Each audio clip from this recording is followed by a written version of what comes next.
Nissan X-Trail Tecna GSR2, το τελευταίο, φρέσκο, μόλις μας ήρθε, έτοιμο για παράδοση στο νέο ιδιοκτήτη. Το αμάξι είναι πανέμορφο, πολύ ωραία διχρωμία με το μαύρο ουρανό, πολύ εντυπωσιακές οι καινούριες οι ζάντες, 2.35-55-19 το λάστιχο, έκδοση Tecna,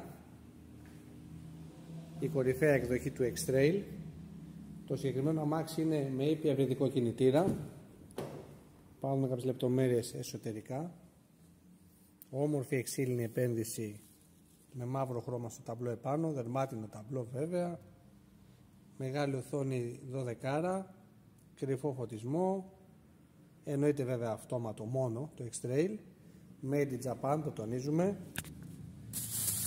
τα αφίσματα δερμάτινα, βγαίνει με μαύρο και με γκρι εσωτερικό, το συγκεκριμένο το επέλεξε ο ιδιοκτήτης με μαύρο εσωτερικό, ο φωτισμός και στην πόρτα ο κρυφός, τριζωνικός κλιματισμός, ξεχωριστά για τους πίσω επιβάτες, ξεχωριστά για τους μπροστά, όπως βλέπουμε και εδώ πέρα τα χειριστήρια, τεράστιος χώρος για τους πίσω, τα γόνατα πραγματικά πάρα πολύ άνετο, 3 άτομα κάθονται άνετα και με το παραπάνω, όμορφη λεπτομέρεια με το κουρτινάκι, πέραν το ότι έχει και τα φημετζάμια, εννοείται βέβαια γυάλινος ουρανός πανοραμικός και ανοιγόμενος από πάνω.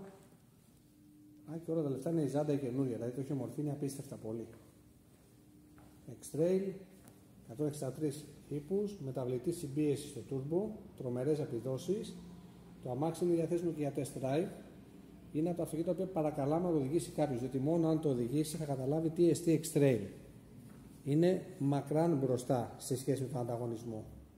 Δηλαδή παρακαλάμε, λέμε, ελάτε οδηγήστε το X-Trail και οδηγήστε και αντίστοιχα πιο ακριβά αυτοκίνητα και εκεί θα καταλάβετε την αξία αυτού του αυτοκινήτου.